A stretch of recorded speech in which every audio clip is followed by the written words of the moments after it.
যদি কখনো দেখেন দুনিয়া আপনাকে ভাঙতে চাচ্ছে, নামাতে চাচ্ছে, ধ্বংস করতে চাচ্ছে, আপনি রবের উপর তাওয়াক্কুল করে নবীর প্রেম ভালোবাসা নিয়ে একটু ধৈর্য ধরে সময়ের অপেক্ষা করবেন, সময়ের অপেক্ষা করবেন, রবের হুকুম আসা পর্যন্ত সময়ের অপেক্ষা করবেন।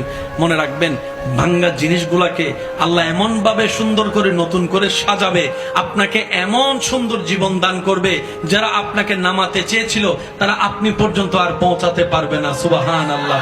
যারা আপনাকে টেনে ধরে নামাতে চেয়েছে তারা অনেক পিছনে পড়ে থাকবে, আপনি রবের রহমত নিয়ে অনেক দূরে এগিয়ে থাকবেন। মনে রাখবেন, শুধু একটু সয়ে যাবেন, একটু ধৈর্য ধরে থাকবেন, একটু সহ্য করে চুপ করে থাকবেন। যত সইবেন তত পাইবেন, যত সইবেন তত পাইবেন। কোনো আফসোস নাই, কোনো আপত্তি নাই, কোনো হা হুতাশ নাই। রবকে শুধু এতটুকু বলবেন যখনই মন খারাপ হবে, সিজদায় মাথাটা ঝুঁকিয়ে, ইয়া রব, আমি যা পেয়েছি কোনো কিছু পাওয়ার যোগ্যতা আমার কাছেই নেই, সব তুমি দয়া করে দান করেছো, সব তুমি দয়া করে দান করেছো। একটা জিনিস পাওয়ার যোগ্যতা আমার নাই, এই চোখ পাওয়ার মতো যোগ্যতা আমার কাছে নেই, এই কান শোনার মতো কান আমার কাছে নাই। আল্লাহ, কোনো কিছুরই পাওয়ার যোগ্যতা নাই, তুমি দয়া করে দেখার জন্য দুইটা চোখ দিয়েছো, তোমার দরবারে শুকরিয়া। সুবহানাল্লাহ। তুমি শোনার জন্য দুইটা কান দিয়েছো রব, তোমার দরবারে শুকরিয়া। কিভাবে শুকরিয়া আদায় করবো রব? আমার কাছে ভাষা নাই। হাজার গুনাহ করেছি, তুমি রিজিক বন্ধ করে দাও নাই। ফজরের নামাজ পড়ি নাই, ঘুম থেকে উঠার আগে তুমি তো আমার জন্য নাস্তার ব্যবস্থা করে দিয়েছো। সুবহানাল্লাহ। আল্লাহ, এত গুনাহ করেছি, এত নাফরমানি করেছি, তারপরে তুমি বারবার ডেকেছো, বারবার করে ডেকেছো, বারবার করে ডেকেছো। কুল ইয়া ইবাদিয়াল্লাযিনা আসরাফু আলা আনফুসিহিম লা তাকনাতু মির রাহমাতিল্লাহ। তুমি বলেছো মাওলা, তুমি বলেছো, বুঝতে পারিনি বুঝার মতো করে আল্লাহ তুমি এত দয়া করেছো। আল্লাহ, না বুঝে অনেক হা হুতাশ মন খারাপ করেছি, আজকে থেকে আর করব না। আজকে থেকে তুমি দিলো আলহামদুলিল্লাহ, না দিলে ডবল আলহামদুলিল্লাহ, না দিলে ডবল আলহামদুলিল্লাহ, না পাইলে ডবল আলহামদুলিল্লাহ। কারণ যেটা পাওয়া সেটা আমার চাওয়া ছিল, যেটা না পাওয়া সেটা তোমার চাওয়া ছিল, আর আমি বান্দা হয়ে তোমার চাওয়াতেই খুশি হয়ে আলহামদুলিল্লাহ বলতে লাগলাম। আপনি এই অভ্যাসটা একটু করার চেষ্টা করেন, কোনো হা হুতাশ নাই, কোনো আফসোস নাই।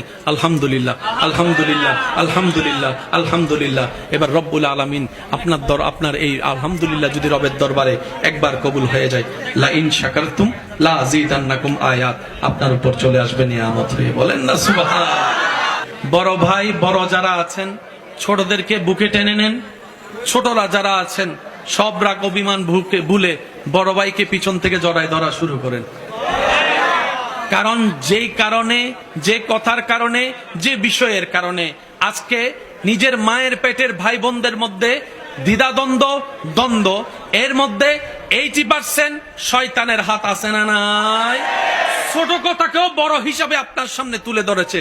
আবার কিছু কিছু মানুষ ওয়াসওয়াসিল খান্নাস, আপনার পরিচিত মানুষ আপনার বিপক্ষে, আপনার ভাইকে, ভাইয়ের বিপক্ষে আপনাকে কান পরা দিয়ে আপনাদের ভিতর দূরত্ব এনে দিয়েছে। কথা বলেন ঠিক কিনা? মনে রাখবেন, রাতের 3টা বাজে যদি আপনার কোনো শরীর খারাপ হয়, বাহিরের কেউ আসার আগে আপনার ভাই আসাই তো বেশি দরকার, আপনার বোন অগ্রসর হওয়া তো বেশি দরকার। কারণ রক্তের বাঁধন তো একটা শব্দ আছে। তা আমি অনুরোধ করব, যা হয়েছে হয়ে গিয়েছে, বাদ দেন না। নবী রাহমাতুল্লিল আলামিন বলে, যে ক্ষমা করে আল্লাহর সন্তুষ্টির জন্য আল্লাহর অন্য বান্দাকে আল্লাহ তাআলা খুশি হয়ে ওই বান্দাকেই ক্ষমা করে দেয়, যে নিজের রাগকে কন্ট্রোল করে, নিজের ভাইকে, বন্ধুকে ক্ষমা করেছে আল্লাহকে খুশি করার জন্য। আমি যদি অন্যকে ক্ষমা করি, মূলত আমি ক্ষমা পাচ্ছি। আমি যদি অন্যের দোষ গোপন করি, মূলত আমার দোষেই গোপন থাকছে। আমি যদি অন্যকে খাওয়াই, মূলত আমার রিজিকে বেড়ে যাচ্ছে। আমি যদি অন্যের সুখের কারণ হই, মূল কথা হচ্ছে আল্লাহ আমার জীবনে সুখের